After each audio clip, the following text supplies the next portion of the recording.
You get a paper cut. For the first few minutes, it stings every time you bend your finger. Then the pain fades. A day or two passes, the cut closes. Everything seems to be going in the right direction. And that is when the wound starts making the worst request imaginable. Scratch me. The new surface is thin, the seal is fragile, your fingernail is carrying whatever you touched today, yet the urge can become so precise that your hand finds the cut before you realize you moved it.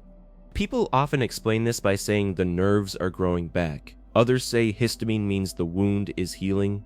Both answers leave out most of what is happening.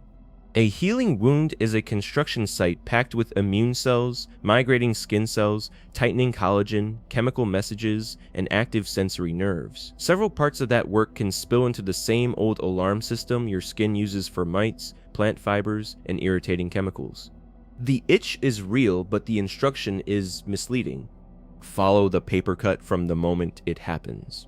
Your skin is not wrapping paper, it is a living border. The outer layers slow water loss and keep most of the outside world outside. A cut breaks that border and opens small blood vessels underneath.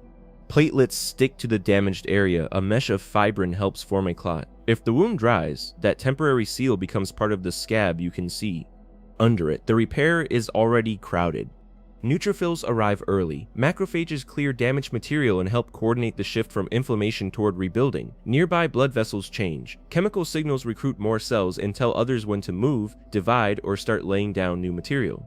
Textbooks give this work names such as hemostasis, inflammation, proliferation, and remodeling. Your finger does not run them like 4 shifts at a factory. They overlap. Cleanup continues while construction begins.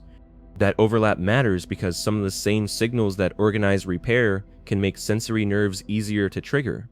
The bleeding has stopped, but the skin barrier is still incomplete. Keratinocytes at the edges change behavior. They loosen some of their attachments and migrate across the wound bed, helping build a new epidermal cover. Deeper down, fibroblasts make extracellular matrix including collagen. New tiny blood vessels support the tissue. Myofibroblasts can help pull wound edges inward. Over time, the temporary material is reorganized into a scar that is usually less perfect than the skin it replaced. The nerves nearby do not experience this as a quiet process. Cells release cytokines, growth factors, proteases, lipids, and neuropeptides. The tissue changes shape and tension. The surface may be dry. A scab may tug when your finger bends. Nerve endings can be exposed, irritated, sensitized, damaged, or repairing. There is no universal itch molecule waiting for day 3. There is a changing neighborhood with several ways to ring the same alarm. For a long time, itch was treated as a weak version of pain. We now know it has specialized receptors and neural pathways of its own. Many itch-sensitive endings sit close to the border between the epidermis and dermis, exactly where skin cells and immune cells can talk to them. The basic system is old and useful. Something small lands on your skin, a parasite crawls through fur, a sharp plant fiber sticks to the surface. Itch creates an unpleasant, location-specific urge to rub or scratch the thing away.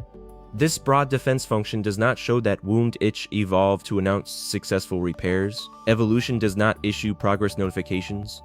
A wounded patch of skin is running a chemically loud repair job inside a sensory system built to notice trouble at the surface. Signals from the work can reach the alarm even when no mite or thorn is present.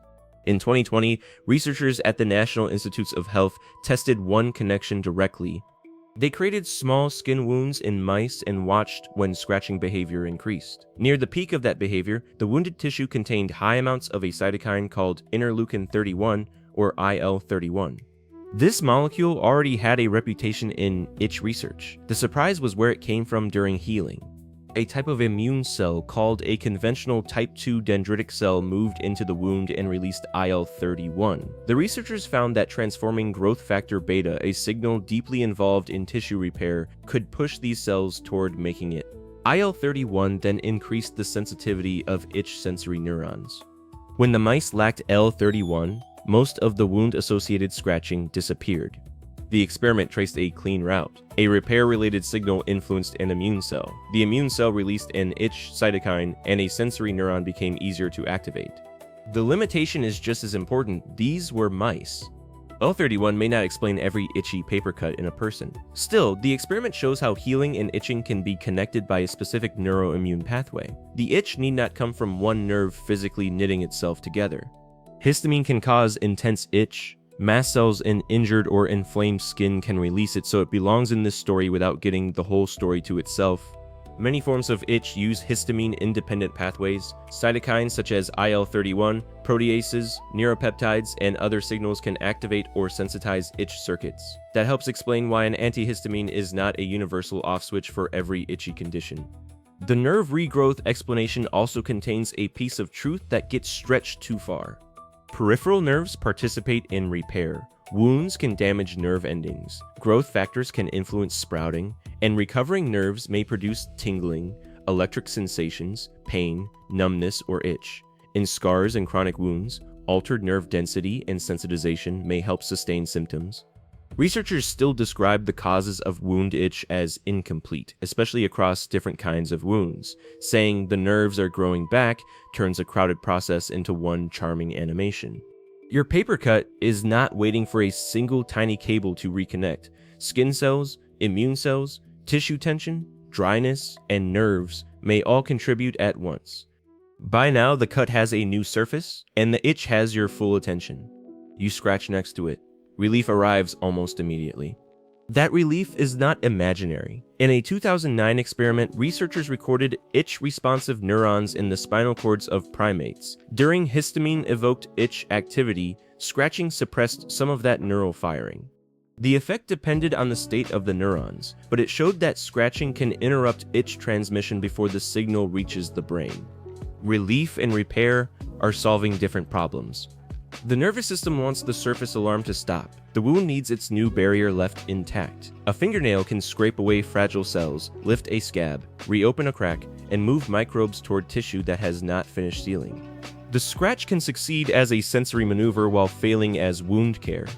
That is the contradiction you feel in your finger. One protective circuit is trying to silence another, and the rebuilding tissue gets caught between them. An itchy wound can be healing normally. Itch still is not a certificate that everything is fine. Small amounts of warmth, redness, discomfort, fluid, tingling, or itch can occur during ordinary repair. The useful question is where the whole wound is heading. Pain that is improving is different from pain that is increasing. A narrow area of redness is different from redness or discoloration that keeps spreading. Increasing heat, swelling, pus, worsening drainage, bad odor, fever, or feeling ill deserve attention. Itch alone cannot diagnose an infection, and it cannot rule one out. The same caution applies to wounds that are deep, will not stop bleeding, came from a bite, contain debris, keep reopening, or heal slowly. Diabetes, circulation problems, immune-suppressing medicines, and other conditions can change the risk. Those are not paper cut experiments anymore. For an ordinary minor cut, the practical answer is much less exciting than the cell biology. Clean it gently and keep it protected. The American Academy of Dermatology recommends a thin layer of petroleum jelly and a sterile bandage for minor cuts, with the covering changed regularly. A moist, protected surface can heal faster than one repeatedly dried, cracked, picked, and reopened. Follow the instructions you were given for a surgical wound, burn, bite, or other injury. An animation about a paper cut cannot replace wound-specific care. When the itch arrives, protect the construction site from the alarm it accidentally triggered. So why do wounds itch while they heal? The body does not have a tiny progress light marked repair complete. Wounds itch because repair is noisy. Immune cells change jobs, skin cells crawl across a gap, collagen is laid down and tightened, sensory nerves sit inside that shifting chemical and mechanical environment. Some repair signals can press buttons that belong to the skin's older surface defense system. The result feels precise and urgent. Scratch this exact spot. But that message is an alarm, not a plan. Your wound does not need you to answer it. It needs time to finish the wall.